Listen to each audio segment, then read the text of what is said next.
Olá pessoal, tudo bem? Hoje nós estamos aqui para ver um pouco mais sobre os tipos de objetos na linguagem R e para isso nós estamos então novamente com o R Notebook aberto aqui dentro da IDE do RStudio para estar trabalhando um pouco sobre essa temática de tipos de objetos na linguagem R. Então, alguns tipos de objetos na linguagem R podem ser divididos entre esses vetores atômicos, ou melhor dizendo, são vetores onde que o tipo de dado encontrado nesse vetor é homogêneo, e vetores que não são atômicos, que são vetores heterogêneos, que depois nós vamos ver que são as listas em geral. Então aqui nós temos, como vetor atômico, podemos ter um escalar, um valor único, né, de um objeto. Então aqui nós temos o objeto A com o valor de 10. Objeto B, então, também atribuído um caractere, Data Science and Agriculture. Dentro dos vetores numéricos, então, porque muitas vezes a gente não trabalha com apenas um valor representando um objeto, mas sim vetores que contêm esse objeto. Então aqui nós podemos estar gerando um vetor numérico através da função concatenate, de concatenar. Então a gente coloca uma sequência de números aqui que a gente quer gerar um vetor. Vamos estar gerando esse vetor. Se a gente ver a classe desse objeto, através da função class, nós podemos ver que é um vetor numérico, aqui embaixo. O typeof, ele é basicamente parecido com o class, mas ele vê o low level, ou a função mais baixa desse objeto, que nesse caso, então, é um double. Então, como a gente está gerando um vetor, geralmente o R ele considera que os valores são decimais. Se a gente não forçar a dizer que esses valores são inteiros, o R considera esse vetor numérico como double. Então, se a gente rodar o isInteger, is.integer do numeric vec, nós temos falso quando ele é integer. No entanto, quando a gente pede se ele é double, utilizando a função is.double, ele tem o retorno de true. Esse isInter, isDouble, isCharacter, isFactor, ele sempre retorna um valor lógico, true or false. Então, se a gente quiser forçar com que esse objeto seja um vetor inteiro, ou integer, nós colocamos então o s.integer desse vetor. Assim, se a gente retornar o is.integer do numeric vec nesse momento, nós temos que ele é true nesse momento. Novamente vamos ver a classe. Aqui, como a gente forçou, ele já está puxando a class como integer novamente, que vai ser o mesmo do typeof. Para nós gerar vetores numéricos, nós temos algumas outras funções. A função de sec, que corresponde à sequência. Então, eu quero uma sequência de, utilizando o argumento from, até, utilizando o argumento to, by, por, que seria a tradução do by, a cada 2. Então, se nós gerar essa sequência, nós temos então os valores de 1 a 20 a cada 2, sem considerar o 20 no final, né? Temos que tomar esse cuidado por a gente estar utilizando o a cada 2 nesse momento. Novamente, podemos gerar vetores numéricos através da função wrap. Então, nós temos aqui nesse caso gerando 5 repetições. Na verdade, 5 valores 10 vezes. O valor, na verdade, de 5, 10 vezes. Então, vamos lá. Repetition vec. Então, nós temos o valor 5 repetindo 10 vezes. Também é bastante comum a gente estar utilizando, gerando valores ou vetores numéricos através da função rnorm, que gera valores distribuídos normalmente. Então aqui nós estamos gerando 100 valores normais, de média 5 e desvio padrão 3.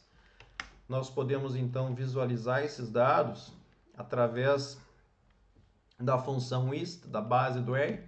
Então nós temos a distribuição desses valores gerados através da função rnorm tende a ser uma distribuição normal. Se nós aumentássemos aqui o valor de geração de números, a gente teria uma curva muito mais próxima da curva normal, a curva do sino, certo? Também pode ser gerado números através da função arbinom. Então nós temos a geração, nesse caso, de 10 números, o tamanho que a gente quer, então o tamanho do binário a gente quer 0 e 1 nesse caso, com probabilidade de acontecimento de 0,5, 50%. Então nós temos aqui a geração de 10 números de 0 e 1, valores binários no caso. Partindo aqui, pessoal, para o vetor de caractere, que é muito utilizado também, nós temos então, podemos construir um vetor de caractere novamente com a função concatenate, com a função C. Então nesse caso a gente está gerando um vetor e temos a classe de caractere. Também temos a função letters para gerar as letras do alfabeto. Então nós queremos as letters de 1 a 10 do alfabeto. Temos então, nesse caso, quando a gente utiliza letters com lowercase ou de forma minúscula, a gente está gerando letras minúsculas. Quando a gente gera ela com as letras maiúsculas, a gente vai gerar as letras maiúsculas. Certo? Vetor de fator também é muito importante dentro do ambiente de data science, de ciência de dados. Então, quando a gente quer gerar um fator, porque aqui nós podemos ver que nós temos soybean, corn, soybean, corn, rice. Sabemos que esses valores são ordinais, no entanto, quando a gente quer categorizar eles, a gente pode estar utilizando a função factor, e para tal, a gente tem a classe então de factor.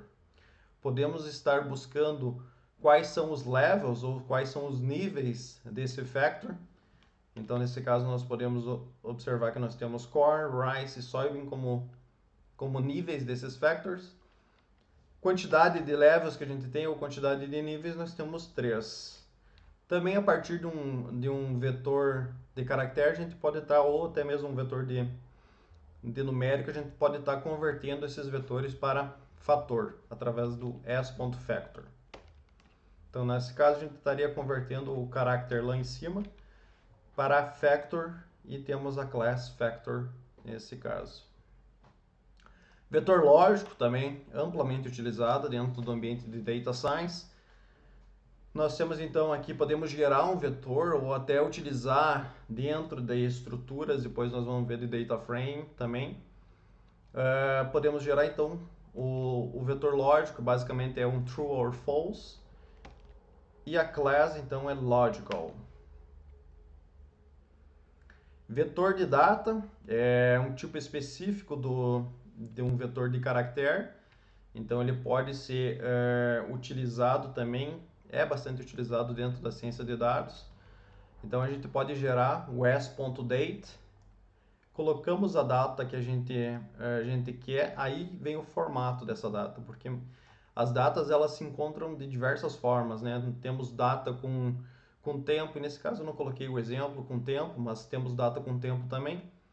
E temos também a diferença do separador, ou quando que é apresentado o mês ou o dia, muda do inglês para o português também, né? Esse formato.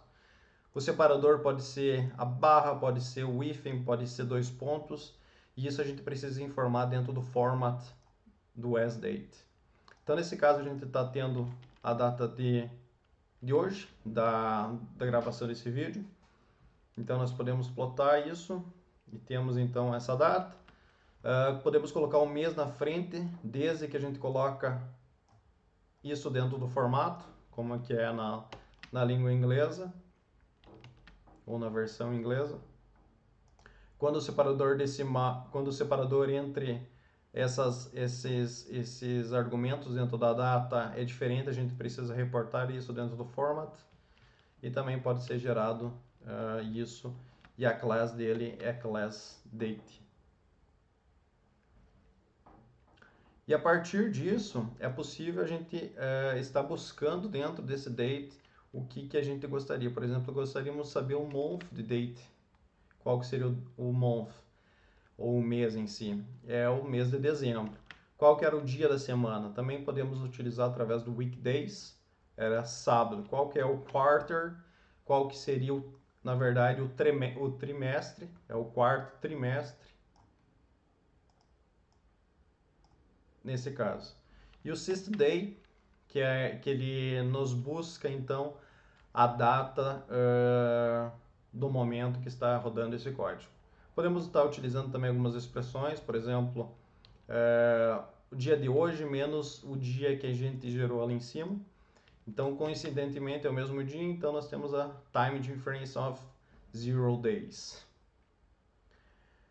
Então, a partir dos vetores, a gente consegue gerar matrizes. As matrizes atômicas também, então ela é homogênea, ela não aceita diferentes tipos de dados nessa matriz e ela possui duas dimensões. Então, a gente pode estar gerando uma matriz através da função matrix. Estamos gerando uma matriz de 1 a 10, nrow igual a 10, então o número de linhas igual a 10 e o número de colunas igual a 2. Plotando isso, nós temos essa representação de uma matriz. Também podemos utilizar o cbind, que é uma função de unir colunas para estar gerando, então, unir dois vetores, por exemplo, para estar formando uma matriz, como nesse caso. E a class dela é uma matrix. Depois nós vamos ver o que seria o array, mas antes disso nós vamos ver a função attributes, que nos traz um pouco mais de informações sobre o objeto em si. Aqui ele nos trouxe as dimensões dessa matriz, então nós temos 11 linhas e 2 colunas, algumas outras informações. A função dim nos traz as dimensões, então as dimensões novamente nós temos 11 linhas e 2 colunas. A função nrow nos traz simplesmente o número de linhas e a ncol nos traz o número de colunas dessa matriz. Isso pode ser utilizado tanto para array, tanto para data frame, tanto para table, essas funções em si. Então o array ele é uma classe acima de uma matriz, então ele pode ter ou uma ou várias dimensões, mas geralmente ele tem 3 ou mais dimensões. Podemos estar gerando um array através da função array.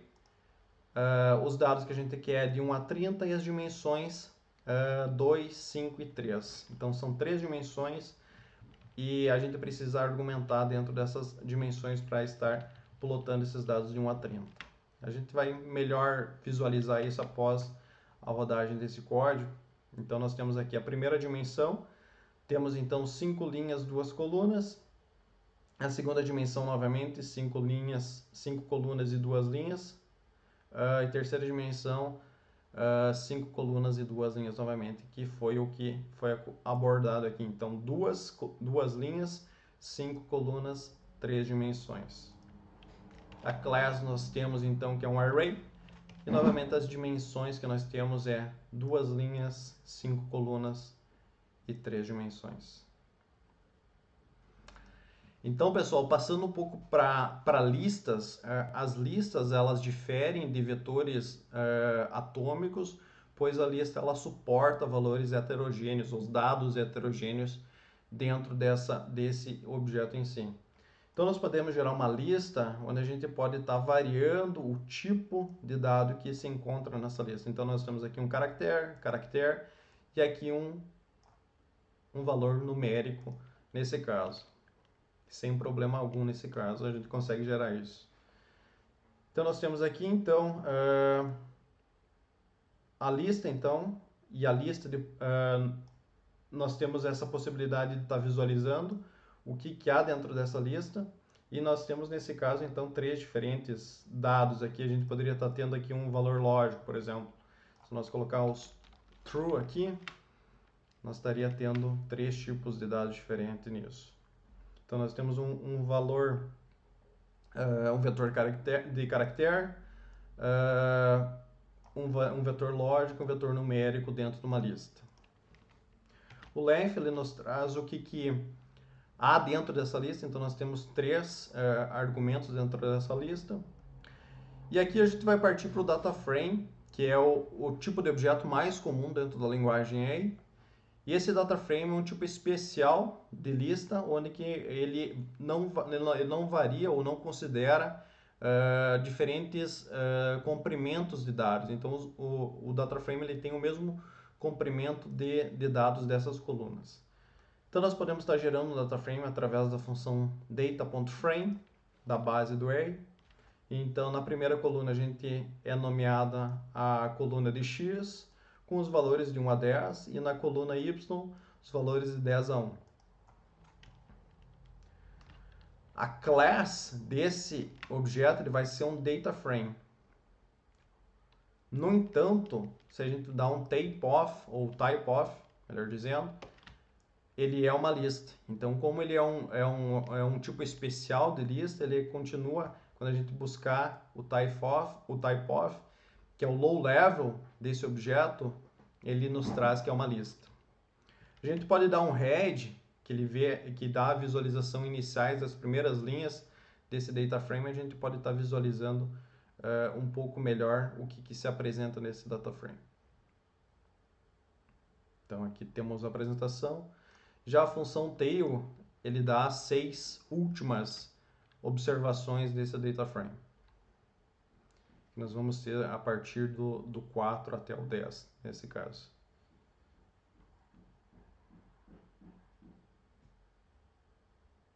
A partir do 5 até o 10. O str também é um comando bastante utilizado para ver a estrutura dos dados. Então é structure, comando str do data frame. Então aqui novamente apresenta as colunas, algumas observações. A função names ou call names, ambas vão reportar o mesmo resultado. Ele vai nos trazer o nome das colunas dos dados em si. Call names e names. E a Tibble, pessoal, ela é uma estrutura moderna de um data frame que é amplamente utilizado com o pacote Tidyverse. Então ela nos traz algumas funções mais inteligentes para estar trabalhando com os data frames, então os Tibble em si. Então a gente pode estar gerando uma Tibble com o pacote, dentro do pacote ou da biblioteca Tidyverse, o pacote Tibble, a gente tem a função Tibble. Então a gente pode estar gerando da mesma forma que a gente geraria um data frame, a gente estaria gerando um Tibble. Temos a class desse Tibble, então um table data frame, ou um table, ou um data frame em si. E se a gente der um type of, ele vai ser, como a gente viu antes, uma lista. Então a lista ele consegue nos dar informações ou carregar dados de diferentes tipos dentro dessa lista, e pode ser um data frame ou pode ser um tipo em si. Certo? São esses são os tipos de objetos mais comuns dentro da linguagem R, e a gente trabalha bastante com eles e vai ser útil bastante dentro do workflow de Data Science. Certo? Muito obrigado por assistir esse vídeo, pessoal, e até mais!